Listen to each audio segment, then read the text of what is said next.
This is the Smallrig RC 60B, and this here is the Nanlite Forza 60B Mark II. Both of them are very small, about the size of a standard mirrorless camera. Both of them are bicolor continuous COB lights, and they can both be used wirelessly, so without a power cable. The big question is, which is better and which one should you get? We're gonna find out just that in this video. I will start by saying that this video is not sponsored. Both Nanlite and Smallrig did send me these lights to test and review, but everything I share in this video is my own opinion and based on my experiences with these lights. With that being said, let's jump into what you get in the box when purchasing either the Smallrig or the Nanlite. With the Nanlite, you get, of course, the light, a power brick and cables, a Bowens mount adapter, a handheld battery bracket, a proprietary reflector, and a nice carrying case for everything to go inside. The Smallrig light comes in a much more compact carrying case. This would easily fit in a backpack, which is not the case for the Nanlite package. Again, of course, you get the light itself, a proprietary reflector, a grip for holding the light, a light stand adapter, a long and a short USB-C charging cable, and a power bank clamp. As far as pricing, currently the Nanlite goes for about $255, whereas the Smallrig is slightly cheaper at $199. As I mentioned, both of these lights are bicolored, meaning they can both produce warm light as well as cold light. They both have a temperature range from 2700 to 6500 Kelvin. Both of them are 60 watt lights and they both have a very similar CRI rating, 96 for the Nanlite and 97 plus for the Smallrig. You'll find a handful of effects on both of these lights, such as fire, bad bulb, lightning, and so on. The Smallrig weighs about 1.5 pounds or 680 grams. And the Nanlite is only slightly heavier at 1.56 pounds or 710 grams. And you can tell that they are fairly similar in size. Both of these lights can be used handheld, which can be convenient for a number of run and gun situations where you, for example, don't have a light stand. The Nanlite uses a battery grip where the light is attached onto, and you can then hold the light like so. The Smallrig has a small handle that you screw in on the bottom of the light, and that allows you to hold it like this. What's cool is that the Nanlite handle has these little feet, so if you need to set it down for a second, you can. Once the Smallrig handle is attached, you kind of just have to lay it on its side if you want to put it down. And I'm not a huge fan of this because that might scratch or damage the light. Now you can of course also mount both of these lights on a light stand. On the Smallrig, you simply attach this included mount and then set it on a light stand. You can then adjust the angle of the light, and there's also a mounting point to attach an umbrella. The build quality of this mount is pretty terrible though. Mine broke after tightening it for the first time. Now I don't know if I received a faulty version or something like that, because generally Smallrig makes quality products. But the mount is all made out of plastic, so be wary of that. The Nanlite has two different ways of mounting it on a light stand. One is without the battery grip. You simply set it onto a light stand using the mount, and you can adjust the angle of the light like so. The other option is when you are using the battery grip. You just mount the light onto the battery grip and then mount the battery grip onto your light stand. Both of these don't have the umbrella mounting option like you saw on the Smallrig, but the Bowens adapter on the Nanlite does have an umbrella mount. I have to mention that all of this from Nanlite is also made out of plastic, but at least it didn't break on the first try. The Nanlite and the Smallrig both have a small screen and two knobs to change the settings of the light.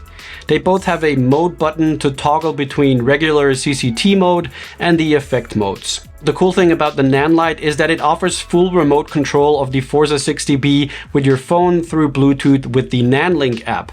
The light also offers full DMX control. The Smallrig light doesn't have any app control or any remote control option whatsoever, which I found to be a bit disappointing because there are a number of situations where app control is so incredibly useful. For example, if you are further away from your light, you'd have to run over to the light to adjust it. Or if your light is rigged up really high, you would have to bring it down to make your adjustments and then put it up high again, check if the light is good. If not, you have to bring it down again and keep repeating that process. These are things that can get pretty annoying, so I'm not sure if this is something that Smallrig can still add in the future, because no app control really is a bummer. So let's talk about what makes these lights special, and that is the fact that you can use them wirelessly, so without plugging them into a power outlet. Now you can of course plug both of these in a power outlet if needed, but one thing to note is that the Smallrig does not come with its own power plug. So you will need to use your own USB-C power adapter if you want to plug this thing into the wall. When fully charged and running at its full intensity, the Smallrig RC 60B can run on its own internal battery power for about 40 minutes. If you want more portable power, you can use the bracket and connect the Smallrig light to a power bank that accepts USB-C, or use something like a V-mount battery. Having an internal battery is definitely great because you don't necessarily need to purchase any extra batteries for this light to work, and you might already have a power bank laying around if you need a bit of extra power. Now, one thing to keep in mind though is that that power bank needs to be able to deliver enough wattage for it to work. And when it comes to charging the internal battery, it depends on what kind of USB charger you have. With a regular USB adapter, it can take quite a long time to charge this internal battery. Now, Smallrig does offer a 100-watt fast charger, which of course charges the light much faster. And that is the downside of having an internal battery. Once the battery is empty, you can't replace it. But one thing I really like about the Smallrig is that it shows you your estimated battery life in real time, depending on the power intensity you're using. So you always have a very clear idea of how much juice you have left. For example, if I run it at 10%, it's showing me that I have almost 3 hours of battery left.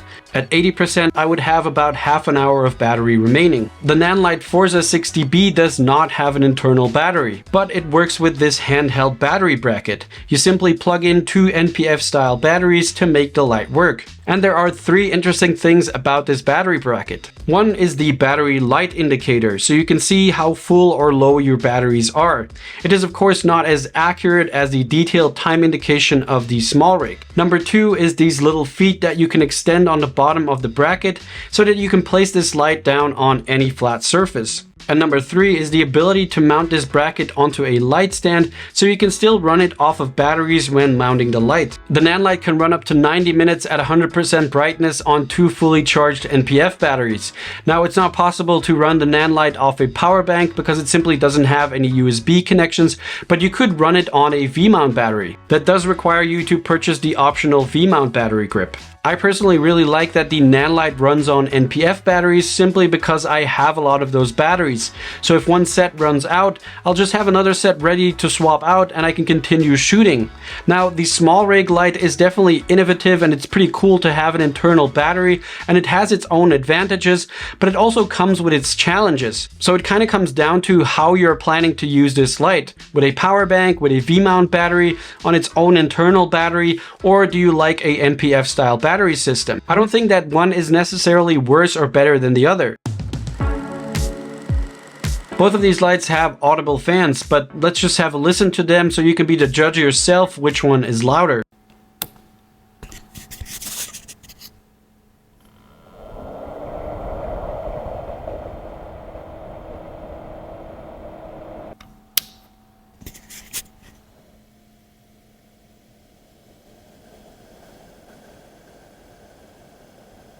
I would say that the Nanlite is within reasonable range, and I don't think that this would get picked up very easily.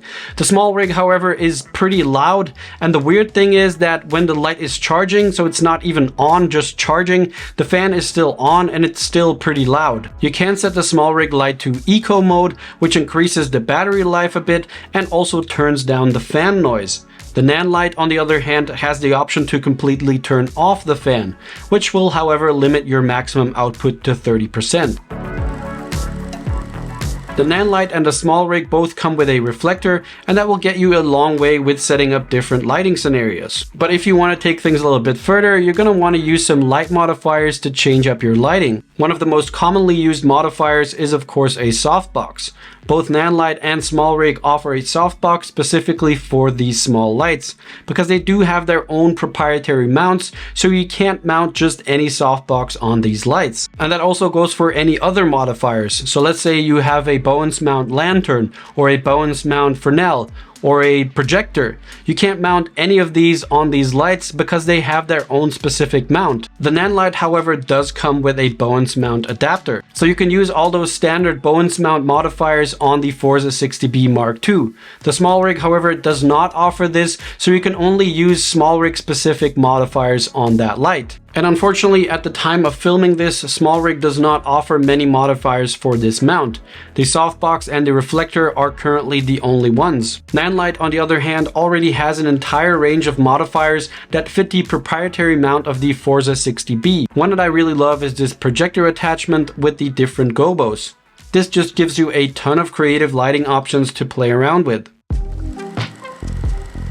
So which one should you get? Well, unfortunately, there's no real straight answer here. I think both of these are fantastic little lights and they both are well worth their money. Having a small light like one of these just gives you a ton of versatility as to where you can position these lights.